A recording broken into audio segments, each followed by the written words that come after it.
Et merci, c'est une petite vidéo qui suit la précédente sur le pouvoir des intentions.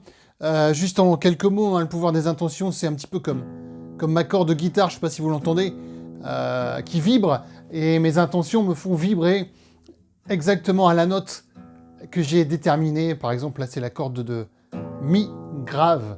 Donc ça, c'était ma capsule juste avant, et puis celle qui suit, c'est les objectifs, parce que pour moi, c'est vraiment deux choses complémentaires. Les intentions, bien définir ses intentions, et après ou avant définir ses objectifs.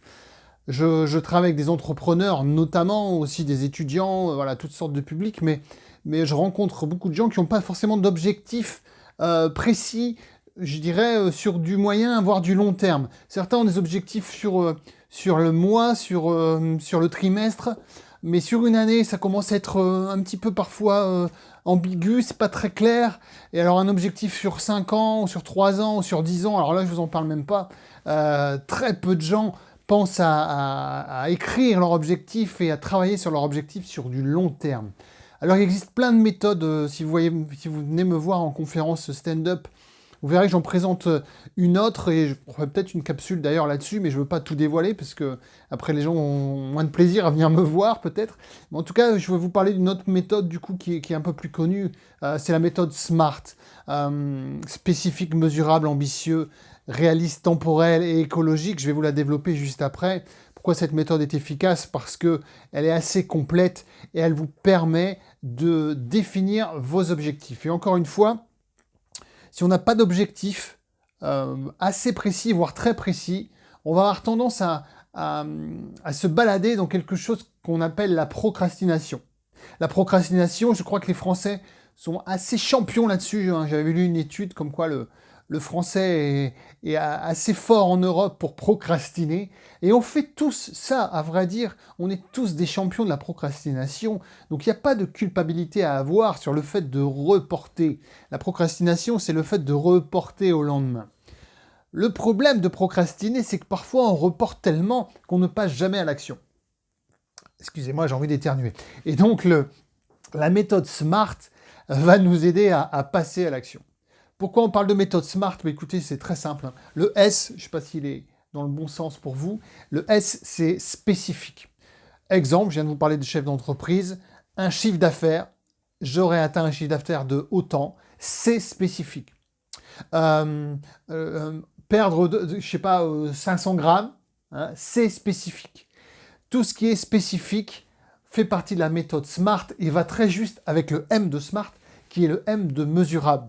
Je viens de vous donner deux exemples, un chiffre d'affaires, un poids qu'on décide de perdre. Tout ça, c'est mesurable, c'est quantifiable, c'est vérifiable même, je dirais. Le A de ma méthode SMART, c'est ambitieux. Pourquoi on retrouve ce A, et on retrouve un peu partout d'ailleurs dans d'autres méthodes, ambitieux parce que quand on veut atteindre ses objectifs, quand on veut avancer, dans tous les cas, à un moment donné, il va falloir faire sortir de sa zone de confort. Moi, j'appelle ça la zone d'habitude. Appelez ça comme vous voulez, mais en tout cas, on en a tous. On a tous des zones de confort qui sont naturelles. C'est normal d'avoir aussi du confort. C'est normal aussi de se sentir rassuré. Sauf que quand on veut atteindre un objectif nouveau, tant qu'à faire, il va falloir sortir de sa zone de confort, donc de sa zone d'habitude. Donc un objectif ambitieux, mais, et là toutes la nuance, réaliste. Le R de SMART, c'est réaliste. Exemple, je me dis que d'ici 1 an, je vais être champion de France ou de ma région de triathlon. Ok, c'est ambitieux. Mais ça fait 6 mois, voire 2 ans que j'ai pas fait une goutte de sport. Donc ce n'est pas réaliste. C'est ambitieux, mais ce n'est pas réaliste. D'accord? Je peux me dire, je vais être champion de mon village dans 1 an, ou champion de ma commune. C'est probablement plus réaliste, tout en restant ambitieux. Et puis on a le T de SMART, qui est mon T de temporel. Pourquoi temporel? Parce qu'il est important de se donner des dates. J'ai tapé sur un GPS de voiture un jour, je voudrais aller quelque part. Eh bien, il n'a pas su me donner la date, le jour et surtout l'heure d'arrivée. C'est un petit peu pareil pour notre cerveau. Temporel, c'est se donner des dates. À un moment donné, il va falloir poser des actions et vous donner un objectif daté. Avant le 31 janvier 2020, j'aurai atteint cet objectif de...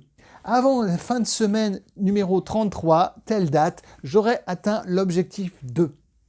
Se donner des dates va nous permettre d'avoir des échéances et donc aussi de mesurer notre progression. Alors attention, donnez-vous des dates réalistes. Encore une fois, sans trop fuir et sans trop procrastiner. Réalistes, mais ambitieuses les dates. Et puis on a le E de écologique. Alors parfois certaines personnes ne mettent pas le E, il me semble, dans les formateurs, dans les coachs, etc. Moi j'aime bien le E parce que le E, il est écologique, c'est-à-dire il parle à nos valeurs.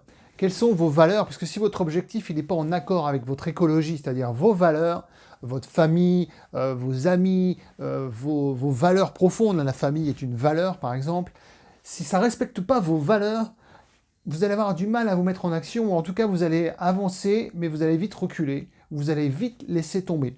Parfois, certaines personnes se donnent des objectifs qui ne sont pas du tout en accord avec leurs convictions profondes. Ils se donnent des objectifs juste pour se faire plaisir peut-être, ou alors faire plaisir à leurs proches, à leur famille, etc., pour remplir un manque, un vide, mais ce n'est pas leur valeur profonde.